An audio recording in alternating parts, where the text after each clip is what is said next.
Assalamualaikum warahmatullahi wabarakatuh. Hai para pencinta catur dan para catur mania, selamat datang kembali di Legenda Catur Dunia. Masih di event turnamen online Champion Chess Tour 2022 seri ke-7 Julius Baer Generation Cup yang sudah memasuki matchday kedua babak penyisian, dan tadi malam ada kejutan lagi dari Magnus Carlsen kawan. Kejutan itu ada di game ke-6 kawan, saat menghadapi Hans Niemann. Magnus Carlsen memutuskan resign setelah melangkah kuda dibalas pion C4. Magnus Carlsen resign, tidak melanjutkan gamenya. Tidak lama setelah itu Magnus Carlsen mematikan kameranya.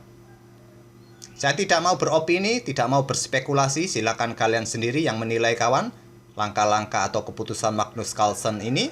Tapi bagi kawan-kawan para fans Magnus Carlsen, jangan khawatir, saya akan tetap berikan game dari Magnus Carlsen lainnya kawan. Saat menghadapi Levon Aronian pada babak ke-7 tadi malam, Magnus Carlsen di matchday kedua memetik 2 kali remis kawan saat menghadapi David Navara dan Praggnanandhaa, dan kalah oleh Hans Niemann lewat resign di langkah pertamanya, dan 1 kali kemenangan atas Levon Aronian ini menempatkan posisi Magnus Carlsen sementara pada posisi ketiga. Nilainya sama dengan Praggnanandhaa yang ada di posisi kedua, sedangkan posisi pertama ada Arjun Erigaisi.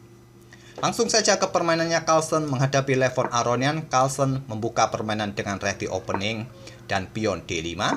Pion G3 bermain dengan King's Indian Attack. Pion C5 variasi Sicilia. Dan gajah G2 tentu saja melanjutkan Viajento. Kuda C6 berubah lagi ke bentuk variasi Prancis dari King's Indian Attack.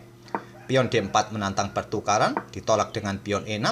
Rokade oleh Carlsen, kuda F6, pion C4, dan pion D pukul pion C4.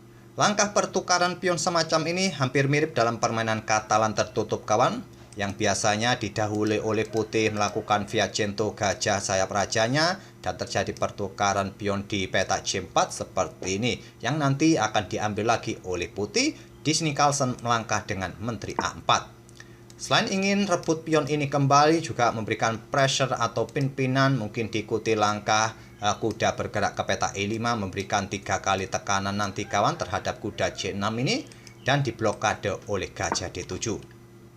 Apakah bisa bang hitam melanjutkan dengan pion pukul pion? Ya bisa, karena giliran kalian melangkah. Terus efeknya apa bang? Efeknya ada 2. Putih bisa melanjutkan langsung ambil pion ini, atau melangkah dengan pergerakan pengembangan kuda D2 ingin rebut pion ini. Mungkin setelah itu gajah D7, kuda ambil pion C4 kawan. Atau tadi kawan, setelah pion pukul pion diambil langsung oleh kuda, menteri hitam ambil kuda putih, gajah ambil kuda C6 tempo skak, diambil balik oleh pion, menteri ambil balik pion dengan tempo skak lagi, diblokade oleh menteri putih ambil benteng. Mungkin terlihat di sini putih akan unggul pertukaran kualitas perwira kawan. Oke, kembali ke langkah aslinya. Jadi gajah D7 oleh Levon Aronian, Carlsen langsung ambil pion C4 dan pion B5, menawarkan pionnya gratis, tapi Carlsen tidak mau menerima menteri D3 dan pion C4. Kalau diterima kawan, ya kuda ini akan ambil pion, discover attack atau double attack kawan. Mungkin menteri ini bergerak mundur ke petak D3, diserang lagi oleh gajah, dan akan cukup merepotkan, akan kehilangan pion yang ada di sini nanti. Carlsen memilih mundur ke D3, pion C4, serang menteri lagi. Menteri mundur kembali ke kandangnya D1, benteng C8 sekarang, gajah F4 melanjutkan pengembangan sebelum kuda ke C3 dan dilanjut dengan pion H6. Di sini kuda C3. Sebentar kawan, mohon izin, ada kawan-kawan pengamen datang.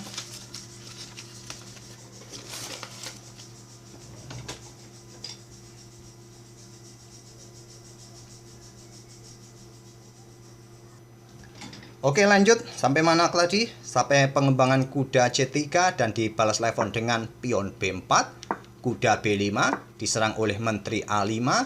Kuda melakukan skak garbuan terhadap benteng kawan. Disikat oleh gajah, terjadi pertukaran. Selanjutnya kuda E4 serang gajah. Gajah kembali ke F4. Sekarang pion C3 menantang pertukaran, ditolak dengan menteri B1. Kalau diterima kawan, di sini masih bisa dipukul balik menggunakan kuda dan kuda mendapatkan posisi yang bagus.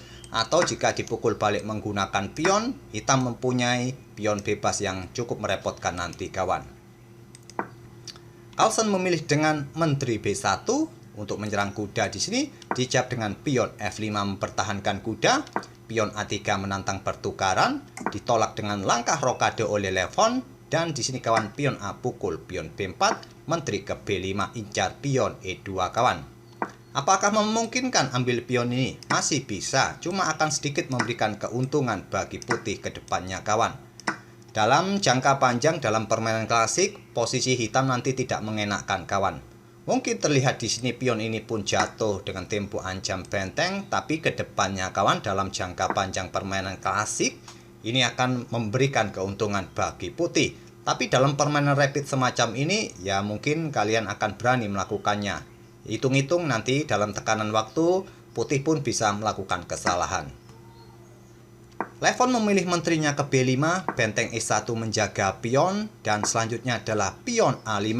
Inilah kawan langkah kesalahan pertama dari Levon Aronian. Di sini ada alternatif lainnya dengan melakukan pengorbanan pion C2 kawan. Seumpama diterima, kuda ambil pion B4, ancaman discover attack, double attack kawan. Menteri mundur ke D1 mau kemana terserah, kuda akan melakukan garbuan bagi kedua benteng hitam ini. Atau kalian menolak untuk menerima tantangan pengorbanan pion hitam ini dengan menteri bergeser ke C1, pion ini akan tetap jatuh kawan. Dan pion ini ke depannya bisa merepotkan juga. Oke, kembali ke langkah aslinya kawan. Di posisi ini kawan, pion A5 dipilih oleh Levon, pion B pukul pion A5, dan pion G5 ancam gajah. Dan di sini Carlsen memutuskan untuk melakukan pengorbanan gajah, memilih ambil pion C3 dan membuka tantangan pertukaran menteri. Ini adalah langkah terbaik, jadi tak perlu saya tunjukkan langkah alternatif lainnya kawan. Menteri pukul menteri lanjut Levon, setelah diambil oleh benteng E dan pion G ambil gajah. Carlsen tidak terburu-buru untuk ambil balik pion ini kawan, dia mengangkat benteng untuk ancam gajah. Gajah mundur ke E8, barulah pion G ambil pion F4, kuda ambil pion C3. Carlsen melakukan pengorbanan gajah dengan kompensasi 3 pion hitam kawan. Sekarang Levon hanya mempunyai 3 pion, sedangkan Carlsen masih mempunyai 6 pion, minus 1 perwira. Permainan masih cukup menarik. Pion E3 untuk memperkuat struktur pionnya kawan, dan dijawab dengan langkah kuda D5. Kembali kesalahan kedua dari Levon. Peta E4 merupakan peta yang bagus bagi kuda kawan, tapi Levon memilih peta D5 bagi kudanya. Sekarang pion A6 mulai didorong, benteng F7 menantang pertukaran, ditolak dengan kuda E5. Ancam benteng menantang pertukaran kuda juga kawan. Kira-kira langkah terbaik apa yang bisa dibuat oleh hitam pada posisi ini kawan?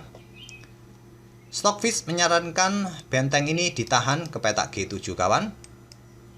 Tapi Levon memilih dengan langkah kuda pukul kuda. Ini pilihan nomor 2. Dan di sini Carlsen tidak langsung ambil kuda E5 ini dengan pion F atau pion D, melainkan sikat kuda ini terlebih dahulu untuk mendapatkan tempo kawan. Jika sekarang kuda melarikan diri, maka gajah siap ambil pion dan pressure benteng di sini kena pin. Dan gajah langsung diambil balik oleh pion E. Carlsen ambil kuda dengan pion F dan mempunyai 2 pion bebas kawan.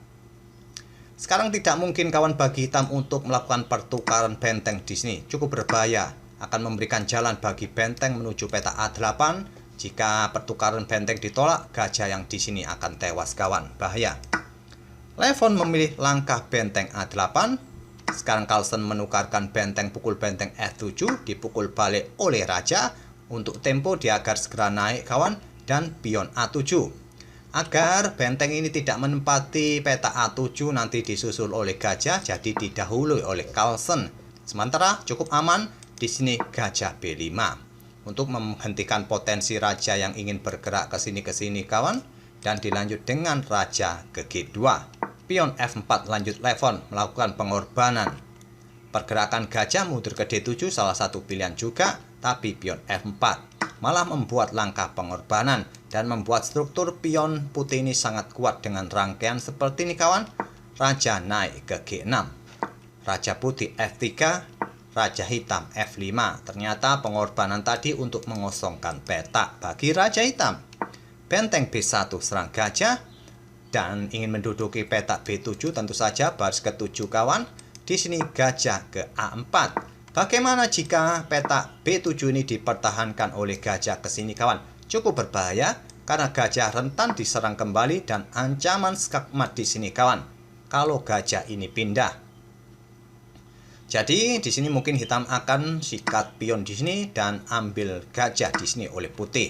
Kalau tidak kena ancaman skakmat. Jadi gajah hanya ke petak A4 oleh Levon. Benteng B7 pertahankan pion dan mencoba menusuk raja lewat belakang. Gajah D1, raja ke E3, gajah C2 membatasi pergerakan raja agar tidak menyelinap ke sini kawan, agar raja ini agak lama pergerakannya untuk mendukung pionnya maju ke sini kawan. Dibalas pion F3 juga membatasi pergerakan raja hitam untuk mencoba manuver setelah nanti raja ini bergerak ke sini kawan. Di sini raja hitam E6 dan raja putih D2 lanjut Carlsen. Gajah menghindar ke F5, raja putih C3. Gajah H3, di sini raja B4 dan raja hitam F5. Sudah dalam ambang kemenangan kawan, sudah tidak bisa dipungkiri lagi Magnus Carlsen akan menang. Benteng F6 skak, raja H5, benteng digeser ke lajur A dan persiapan rajanya segera maju. Di sini gajah C8 serang benteng, benteng mundur ke A2 menjaga pion yang di sini mungkin kawan. Dijawab raja hitam G6, raja putih C5 tidak berada atau naik ke petak terang untuk menghindari tempo kawan. Raja hitam F5, raja putih B6 dan di sini raja ambil pion F4, Carlsen menggeser bentengnya ancam gajah. Mempersilahkan pionnya diambil oleh raja, tapi gajah dipertahankan ke F5 ancam benteng. Seumpama raja ambil pion kawan, maka benteng akan sikat gajah, dipukul balik oleh benteng hitam. Raja maju, pionnya bisa promosi, disikat oleh benteng. Dan putih masih punya harapan dengan pionnya ini di lajur E bisa promosi juga, putih bisa menang. Gajah F5 serang benteng, benteng naik ke C6. Dan di sini raja hitam E3, raja putih B7, benteng E8, pion promosi, benteng sikat menteri, dipukul balik oleh raja. Di langkah ke-53 ini kawan, Levon Aronian menyerah. Itulah kawan kemenangan Magnus Carlsen di matchday kedua babak penyisian di Champion Chess Tour Julius Baer Generation Cup. Nanti sore saya butuh masukan kira-kira game siapa kawan yang bagus untuk kita ulas. Silahkan kalian tulis di kolom komentar, yang paling banyak nanti akan kita ulas. Oke, semoga permainan dari kedua pemain tadi bisa menghibur kalian dan kita akan bertemu di video-video berikutnya. Terima kasih. Wassalamualaikum warahmatullahi wabarakatuh.